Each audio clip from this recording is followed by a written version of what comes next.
Hi there, I'm author E.J. Shortall. I'm here today to read from my book exclusively for One Chapter Live. Silver Lining is contemporary romance. It's the first in my Silver series, although it can be read as a standalone and it has no cliffhanger ending. Due to scenes of a sexual nature and language, it is advisable for people aged 18 or over. I'm going to read to you from the prologue and some of chapter 1. I hope you enjoy it. Prologue. Have you ever had one of those moments? You know, those monumental moments when time seems to slow down and everything around you goes blurry.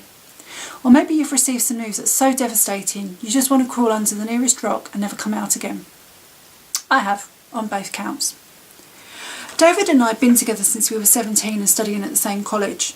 We'd only been on a few dates before falling madly in love and making our relationship official.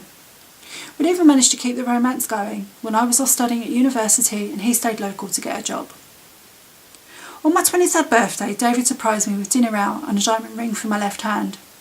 It wasn't a particularly romantic proposal, but of course I squealed, cried and finally managed to squeak yes before he slipped the ring on my finger. There were only a couple of weeks until the wedding. Everything was confirmed and paid for. We'd gotten all the RSVPs back and I was working on the dreaded seating plan. Then, one evening, David came home from work and was really quiet. He wouldn't look me in the eye and he wasn't himself at all.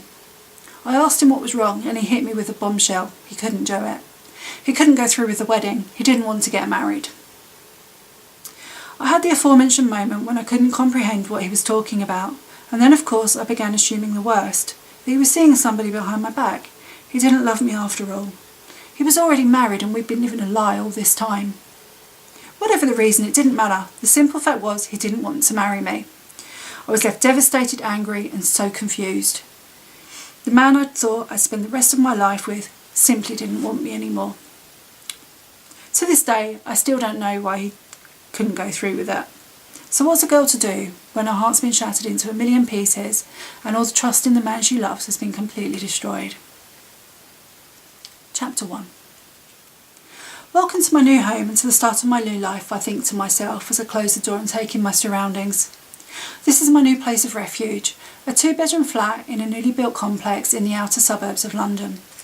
It's small but cosy and more than adequate for my newly single life. The removal guys just left, leaving me alone with what feels like hundreds of boxes and a lifetime of memories to sort through. I flop down onto my new sofa with a much needed brew nestled between my palms when my phone starts blaring at me from somewhere in the flat. Crap, where did I drop my bag when I came in? Quickly scrambling to my feet and nearly dropping my mug and scalding myself in the process, I clamber across boxes to find it, stubbing my toes along the way. I spot my bag on the kitchen counter, but the moment I lunge to reach for it, the phone goes silent. Cursing under my breath, I continue into the kitchen to retrieve the now silent device, wondering who would be calling. Anybody of any importance knows what I'm doing today and therefore should know that now is not a good time for a chat. Putting my coffee mug down on the counter, I dip into my bag to pull out the phone. As my fingers circle the device, it starts ringing again. The sudden noise startles me and I nearly send the bloody thing flying across the room. Pulling myself together, I look at the display and smile. The laughing face of Becky, my best friend, who I love dearly but is also a complete pain in the arse, appears on the screen. "Hi Beck, what's up?" I answer, happy to hear a friendly voice. "Where the bloody hell have you been, Amber? I've been calling you all day," Becky hollers in reply. "Where do you think I've been? You know I've been moving into my new place today." "What's she on?" I think silently to myself. She'd been with me last night as I packed up the last of my belongings, hugging me when my tears wouldn't stop and giving me lots of pep talks about moving on with my life, starting afresh and having lots and lots of hot and steamy fun. Her words, not mine. "I know, but why didn't you answer your phone? Are you my mum now or something?" I reply sarcastically. "Look, I know you're really busy and want to settle in, but I feel a new home good riddance dickhead celebration is required. I can either bring a bottle of Velo round or we can go and check out that new club in town. What do you think?" "Beck, I've literally just stepped foot in here. I want to make a start on the unpacking, have a nice long bath, chill with a book and go to bed. Thanks for the offer, but I'm really not up for it tonight." "No, not going to happen, girlie. You can sort out the essentials tomorrow and then finish up the rest whenever.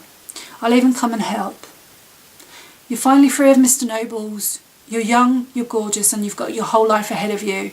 You need to start off with a bang." So that's the start of Amber's story. If you'd like to find out where it takes her when she meets the mysterious Mr. Silver, then click on the link below the video.